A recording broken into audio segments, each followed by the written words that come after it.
Business Security Day. It's a great pleasure and an honor to introduce our speaker for the afternoon session, Michael Van Strien, who has over 20 years of experience in industry in the cybersecurity field.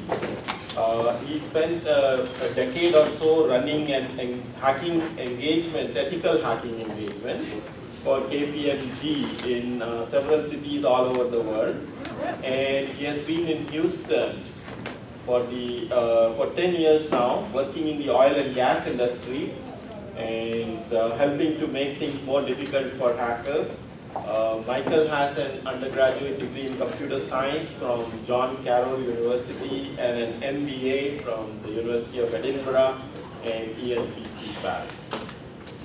Michael. Thank you, Rakesh. So thank you very much for having me here today. I was actually really excited to come out and speak to you. I still am, by the way.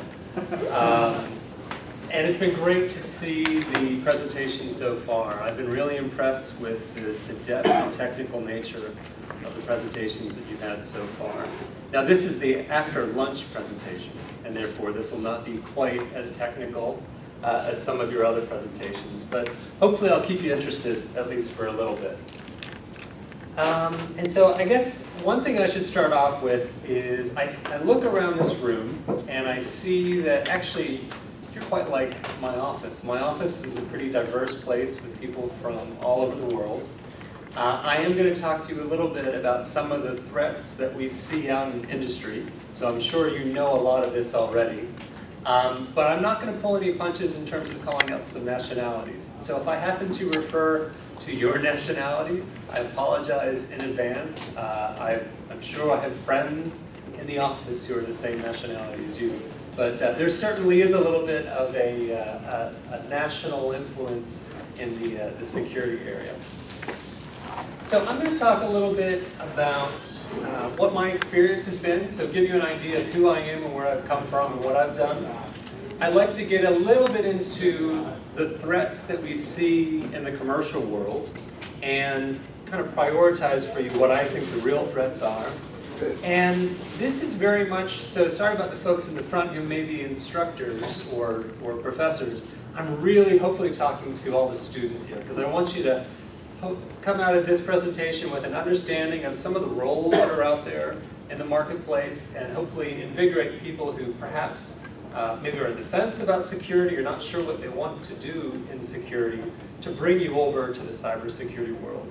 Because one thing that I've noticed is that cybersecurity has become more and more important in the workplace and in the IT workspace in particular. And so maybe a good starting point would be the folks in the room. How many of you have a security background? You're studying security or you're doing something related to security? Okay. And then how many people don't actually have a security background? You're just thinking about it, or okay, great. Well, I'm probably going to look at you guys a lot then. No, I do think that security is one of those things that has given me a lot of mobility. And right now, so Rakesh mentioned that I work in oil and gas. Unless you completely miss the news, now is not a great time to be in oil and gas. Gas prices are extremely low, and we're making layoffs left and right. But even though we're making layoffs in IT security is one area that's actually pretty protected because we recognize the importance of defending our companies and also how the threat has been growing.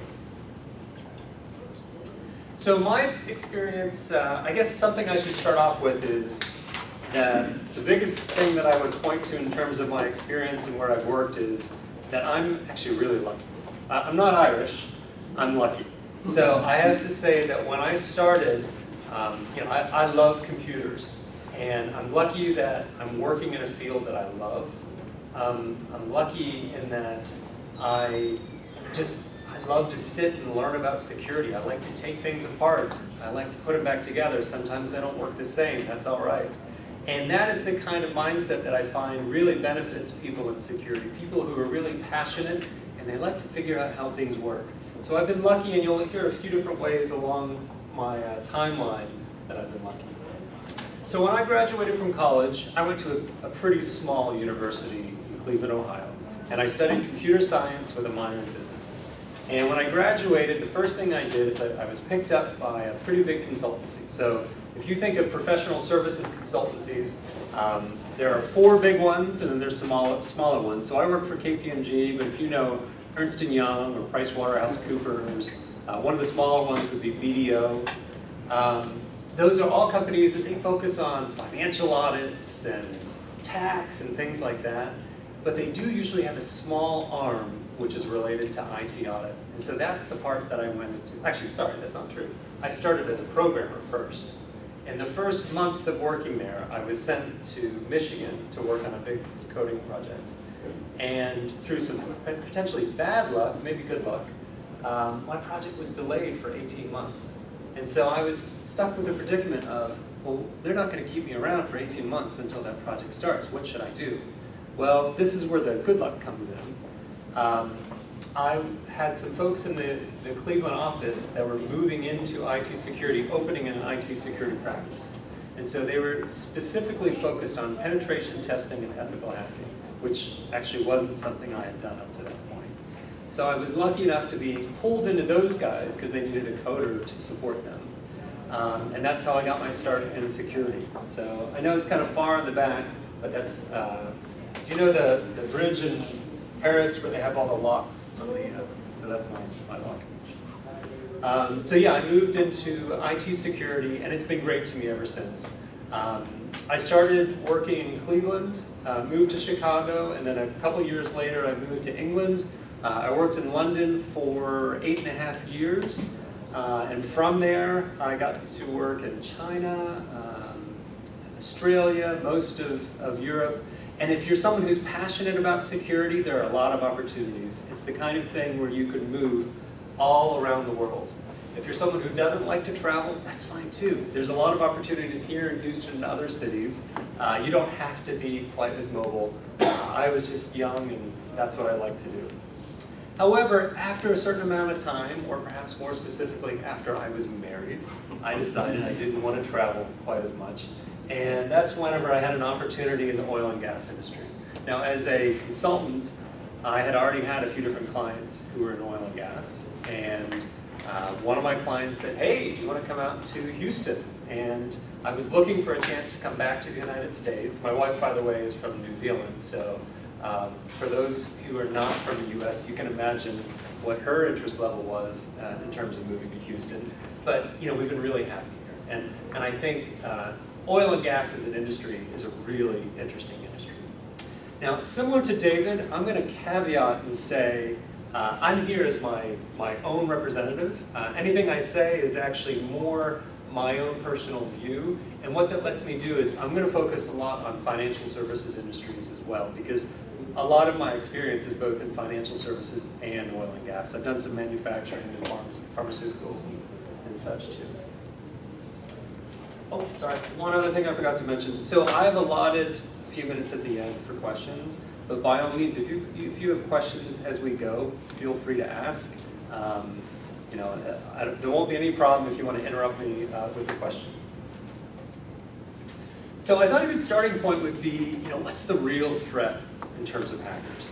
And I have had this question so many times over the years.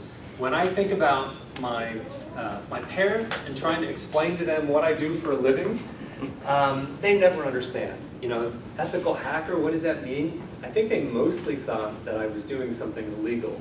And so that was 20 years ago, but now they're starting to get it. They're starting to understand a little bit more about what we do in security and what I've done in terms of my career.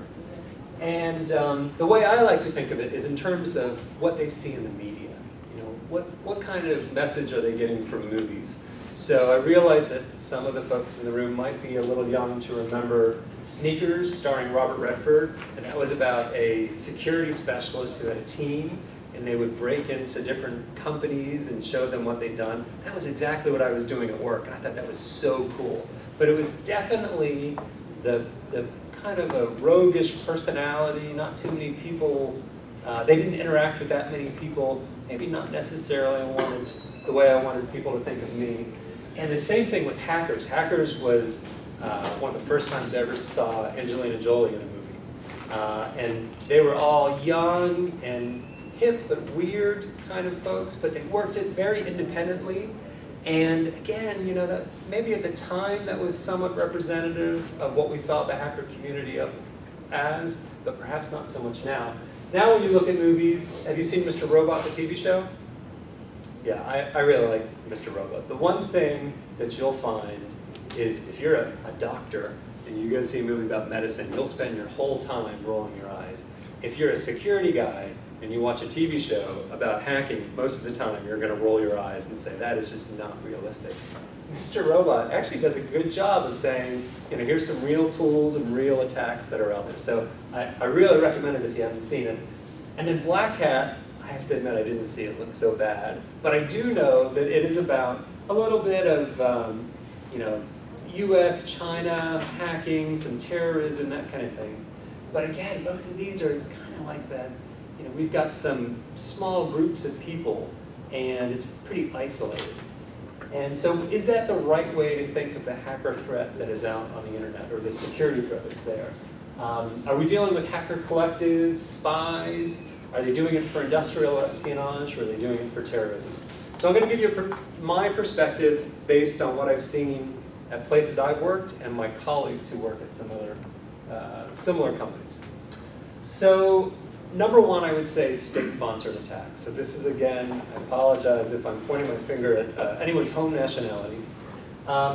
China especially has come up as a target for us, or we believe we are a target for them in the oil and gas industry. And it's definitely true for the folks who are in financial services as well. If you think of an oil and gas company trying to bid on putting a hole in the ocean off the coast of South America to dig a well, then we're going up against other multinationals, and then we're also going up against some of the national state-sponsored oil companies. And so we know that we are a target for them to break in and find out, first off, where do we want to dig our wells? Where do we think that we're going to find a well? And what are we going to bid? So we know that they want to get this bid information and use it so that they can outbid us, underbid us, one of the two. And if you look at, these are just news excerpts from CNN. If you look at the news, if you just go to CNN or any other website and put in hacking, you'll see a lot about Chinese hackers and you'll see a lot about Russian hackers. So there's quite a bit of that going out there. It's not just what you see in the news, it's what we see in terms of our detection systems, where we see attacks coming from, that kind of thing. And a really good example of this that I like to use, this happened a few years ago. Nortel was, underscore was, a communications company. Yeah, so yeah, if you have a business here, or like this whole building is a great example, Nortel was the kind of company that would sell you a PBX so that you could have phone system all through your building. And I think it was somewhere around 2005, it's believed that Chinese-sponsored hackers had broken in and stole information about what products they were developing, designs on those products, and even the source code on those products. And then Chinese businesses were given that information, and they were able to produce products exactly like Nortel's. In some cases, it's the same source code on the products coming from other countries that Nortel produced. By the way, Nortel was a Canadian company, so I'm not even talking about someone who's around the corner here. This was up in Ontario. But Nortel went out of business because they could no longer compete. And in terms of price, they were getting destroyed. Now you might say, well, the whole reason that they went out of business, it wasn't because they were hacked. They just couldn't compete with the other companies that are out there. But the people who really have looked at Nortel as a company, what kind of attacks went on, what information was stolen, they pretty much all agree that this was the first major casualty of corporate espionage and hacking. So truly out of business because they were hacked and they lost their information assets.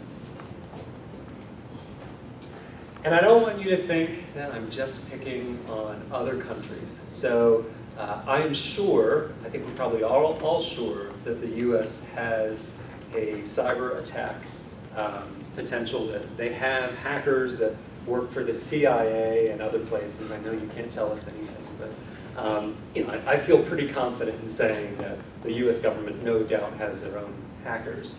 And in particular, there is a piece of malware that's attributed to the United States. So several years ago, there was some malware that specifically infected centrifuges at Iran's nuclear processing facilities. So this is malware that contains snippets of code that went after particular systems in the Iranian facilities.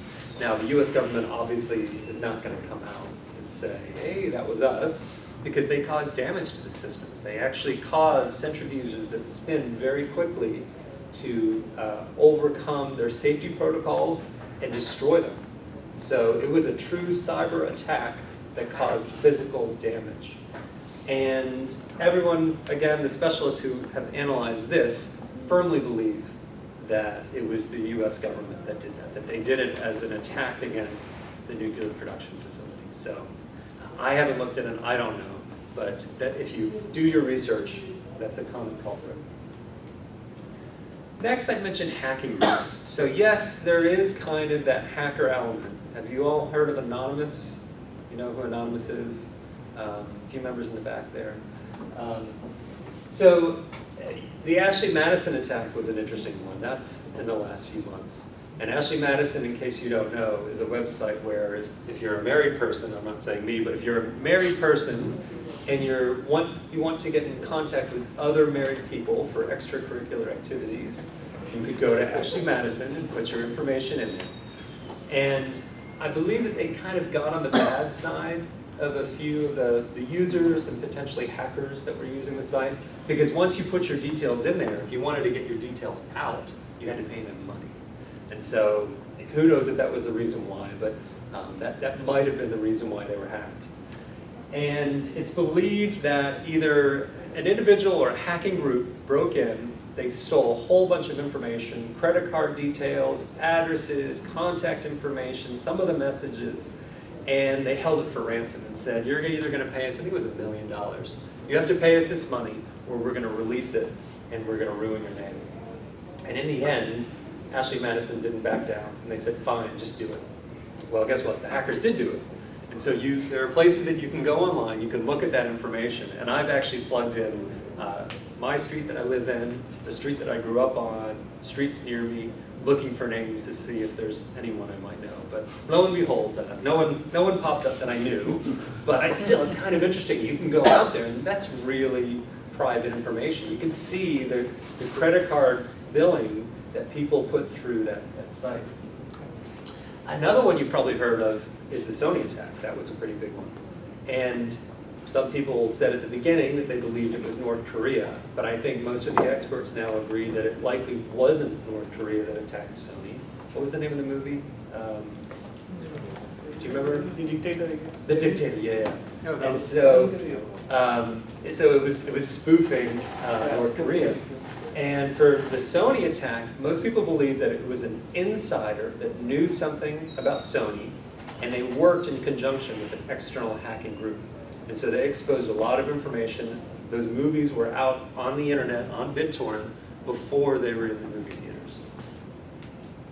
And next I would say criminal outfits. That worries us a lot, especially in financial services. So criminal outfits have been working with hackers and people of that background for a very long time. And they focus a lot on stealing personal information. So they'll steal your credit card number plus some information to identify you. They'll steal secrets about businesses. And there are huge online economies, billions of dollars a year worth of transactions going through with businesses, commercial outfits buying and selling your personal information or secrets about businesses, or what we call zero-day attacks. So if you wanted to launch an attack against the university, you might go onto one of these business exchanges and pay someone for a really good vulnerability that no one else knows about, and then use that in an attack against the university. Again, I'm not suggesting that, just saying that it's out there. So criminal outfits have been doing that for a long time. And in particular, when you think about oil and gas, we have retail stations. So you go and you pay at the pump, you use a credit card reader, and there's an opportunity for someone to swipe your details. It's the same in financial services where they have ATM machines. So for years, they've been able to put skimming boxes on the card reader, and they were able to read information as it went through.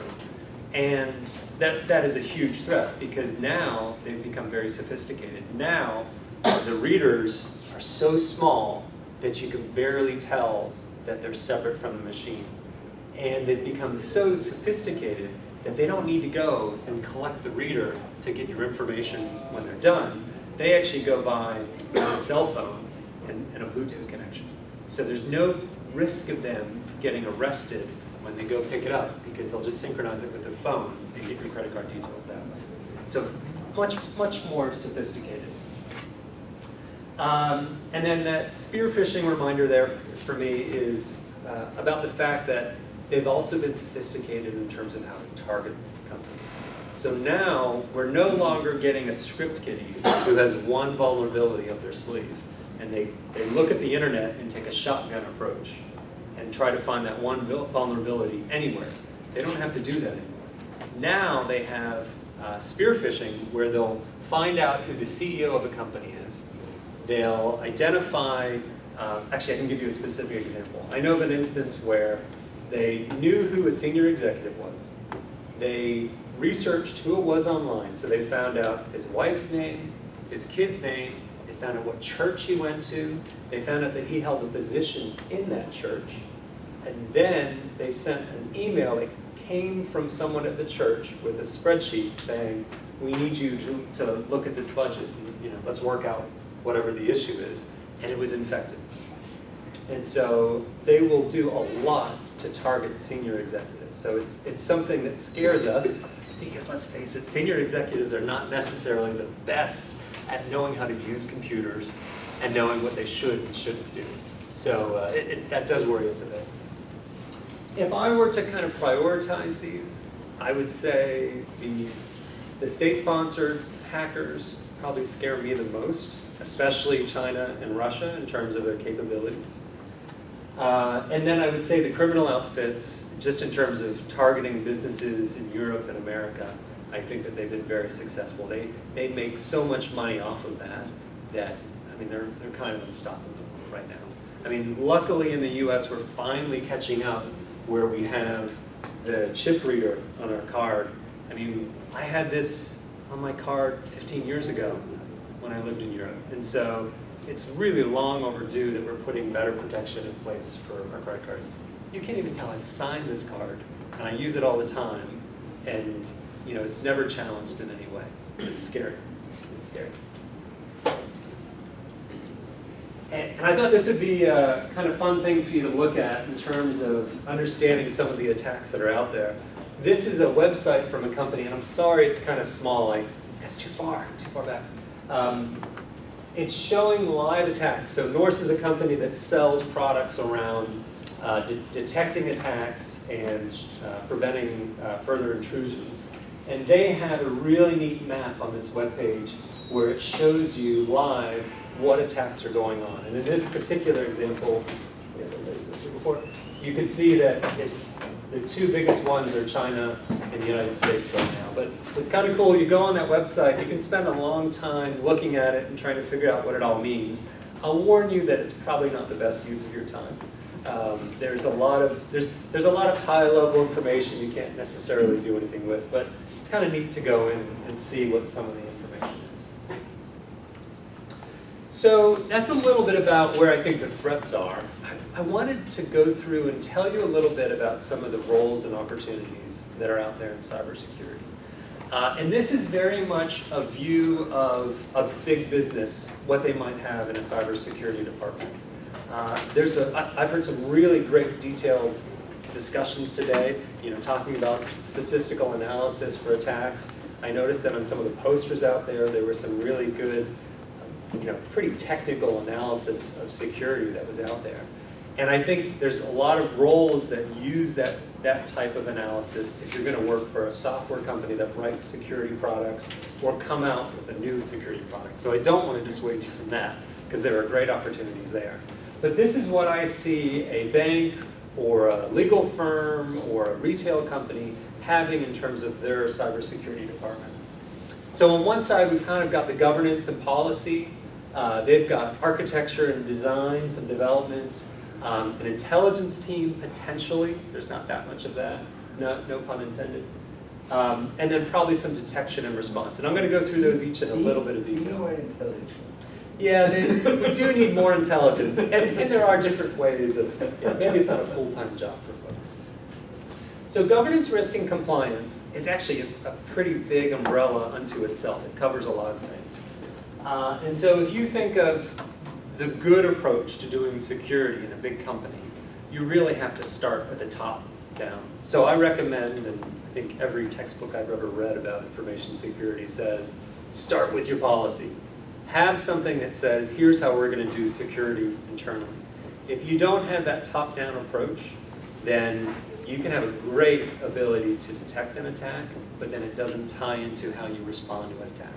Or it doesn't do anything to make sure that we're preventing the hole that let them in to begin with. Because big companies are pretty complex places. So the defined policy, part of the governance is setting up that high-level policy. Once you have that policy, you have to have a way of making sure that people are actually doing that. So assurance is a key part. So I'm biased. I came from a company that did assurance before. But that's a big part of what we do in oil and gas too. So we have new systems that are being implemented, and we need to make sure that when they go in, they're configured right, and that we're not putting security on afterwards. So we do a lot around assurance to make sure. I have a whole team of people who are spread out globally and within the businesses that follow processes to say, easy things like passwords and patching, are we really managing these systems right? And then they come in afterwards and they actually review those, maybe have penetration tests done, vulnerability scans. So there's a lot of activity on the assurance side. And then once you have your findings or vulnerabilities that you're trying to do something with, you may still have some things that aren't fixed. We can't pay to fix every hole that's out there. And so we need to track those as risks, and we need to decide, okay, let's prioritize it and fix the things that are really expensive, the things that we really worry about. And then lastly, there's a lot of education. So I know that there was a few presentations that have talked about phishing, and then there was at least one poster out there that talked about phishing. And it's a big deal for us. We spend a lot of money. We actually pay an external company to do regular phishing attacks against us. And then they give us some really great reporting to show what countries have the biggest problems with phishing, what parts of the business have the biggest problems with phishing. Unsurprisingly, maybe it's the less technical people who are clicking those links, or what topics are successful. So when we say that it's IT support emailing and we want you to do a survey and you're going to win an iPad, well, people click that. They click that a lot. And so we need education to do the analysis to find out where we have our gaps, and then go out and talk to those groups and figure out what's the right way to communicate to them to make sure they know not to do that anymore. So another thing that happens is if you do our phishing test, you'll go through, if you click on a link, you'll go through to a page that says, oops, you should not have clicked this link. And after a few tries, if you get that month after month, your line manager knows, and they have a chat with you about your clicking predicament, I guess you could say. So the roles that are out there now, this is probably the least technical of all the different groups that I'm going to talk to you about. So if you are not necessarily the most technical person, there are some really easy roles to go into here. And they deal a lot with communication, and they deal a lot with management and reporting. So policy writers, understanding things at a high level and producing policies. The IT auditors are not usually ethical hackers by background. They're usually folks who understand IT, but they're starting off more understanding about security and control. Vulnerability manager, every big company out there is going to have regular scans done of their networks. Qualys, Rapid7, those are all products where you can set it up so they'll scan you every day. Do you think when Target had that problem with their HVAC vendor? So in case you don't know, Target was broken into because their heating and ventilation, air conditioning control vendor who manages all that part of their stores for them, they were broken into. And then through their connection back into Target, that's how they got into Target, and then they got into the payment systems. So you can bet that they're having all of their systems scanned on pretty much a daily basis to make sure that people can't break it. So we have vulnerability managers who run that process, they look at the results, and they get people out there fixing vulnerabilities as soon as they come out, because it doesn't change, or it does change. Where would you fit in the procurement folks? So, they need to be kind of security savvy in terms of be able to assess the risks, and all software or hardware has certain level of risk. So making informed decisions Yeah, that's a really good point, because what we will do, and I think this is true for a lot of companies, but they do it in different ways. As soon as we're going to buy a piece of software, and mind you, we have thousands of applications in our business. I think it's actually almost closer to 10,000 applications in our business. Every one of those, we need to do some analysis when it's coming in the door to say, how risky is it? Is it something that sits out on the internet and someone else is running it for us? Or is it something that sits in a very secure data center where very few people can get to it? So we do some analysis, and that's some of this assurance part. And it may be part of the governance group, it might be part of something else, might even be part of that indirect procurement or some procurement group. And so they'll do that analysis, and then we'll actually update that on a regular basis. So we have IT auditors, they're not called IT auditors, but that's the closest to what they do. And they'll make sure that the controls are still relevant years on, maybe doing some scans, maybe doing penetration tests if it's a big one. You can imagine the systems that are most core to our business, we're going to do penetration tests on pretty regularly. So thank you, that's a great question. We've got risk managers, and then things around metrics and reporting. Those are people who are probably putting together more high-level management reporting, that kind of thing. And if you want some more information, GRC is an acronym that's used commonly in this space. I run a tool called Archer where we actually gather a lot of that information. It's going to be boring to most of you guys. As a former programmer, I can tell you programming is not real programming in Archer, but it's neither here nor there. Another area that I think of first whenever I get to some of the security groups that are out there is on secure architecture, secure design, secure development. And a lot of this will be around how do you make sure that systems are using the best practices in terms of how they are